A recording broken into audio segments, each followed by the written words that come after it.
So this is Canon 200D, and I have been using this camera for 4.5 years. I think I purchased this camera in 2019, and today I thought I'll probably share my experience. And if you're thinking of buying this camera in 2023, then hopefully this video will help you. I know it is an old camera, but you can actually get this camera for cheap. If you are looking to buy a good camera, if you're looking for buying a camera which is going to give you value for money, then definitely consider 200D. So the first thing, or the first good thing about this camera, is the autofocus capabilities. Now, I use this camera, or I have been using this camera mostly for making YouTube videos where I just record myself where I'm sitting somewhere, or I am basically showing something, and the autofocus is amazing.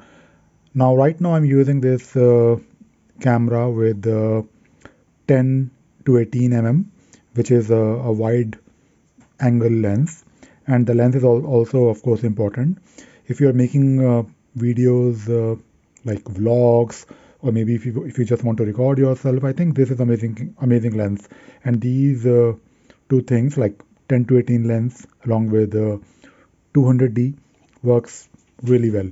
So autofocus is great, and if you're using something like 10 to 18 lens, it has stabilizer, so you can expect good quality.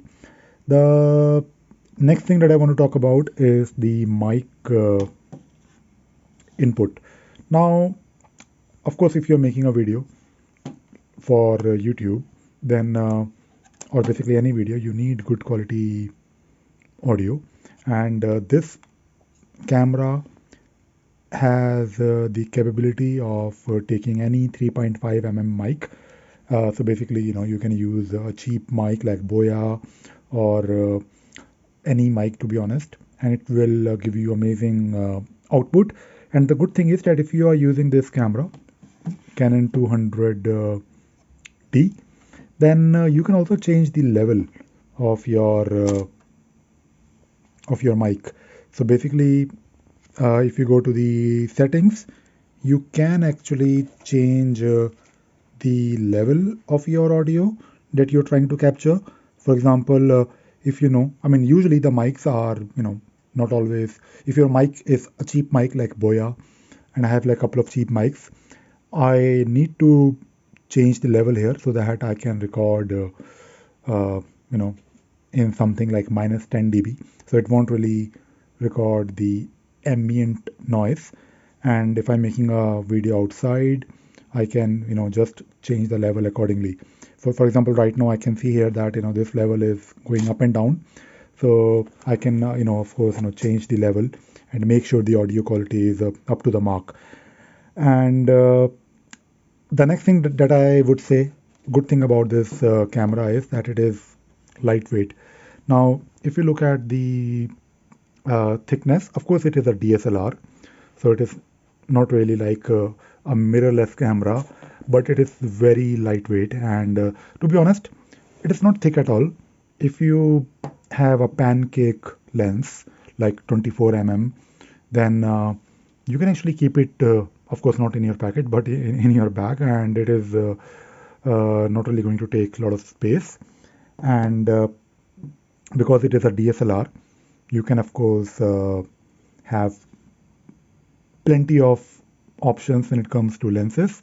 We all know about Canon EOS cameras and a wide range of lenses. So you have like endless possibilities when it comes to, learning photography, or if you want to explore more. I think it also depends on the budget. Photography as a hobby is of course expensive, but if you are earning money from it, then of course you can always invest in lenses. I don't really have a lot of lenses. I have like like 3 or 4 Canon lenses. I have, of course, some filters for my lenses. I have, of course, Panasonic Lumix S5, which is a full frame, and two lenses, Lumix lenses. But for Canon, I think it is for my needs. I have this one, 10 to 18. I have 1855, I believe, and I also have that wide, not wide, that that tele lens, that 250 lens. So uh, yeah, so I was talking about lenses, and because it is a DSLR, you have a lot of options. The other thing is of course the viewfinder, which is amazing. Of course, in mirrorless cameras these days, the viewfinder is quite good, but it has like a proper viewfinder, so which is amazing. And one good thing about this camera is that you can also connect it to your mobile. Let us say you're outside and you want to transfer photos or videos to your mobile phone. So it can connect to your mobile phone using Bluetooth and Wi-Fi, but you can also use it like you can also use your mobile like your app in your mobile phone as a remote. So you can actually see yourself and hit the record button from your mobile phone, and you can also transfer the photos and videos. And my usage has been mostly to make YouTube videos, and I tried making vlogs, but I'm not really good in making vlogs. And of course, because it is a DSLR, it can take wonderful photographs. And if you have a lot of uh, like options when it comes to lenses, then you have endless possibilities. And of course, talking about some negatives. So you can't do 4K with this. I think there is a new 200D model, like I guess Mark II, something like that, and you can do 4K. But of course, it is going to be expensive. I don't really think 4K is extremely important. But if you are really looking for 4K, then of course, you can't do this with 200D, maybe the newer version. But of course, you will have to pay more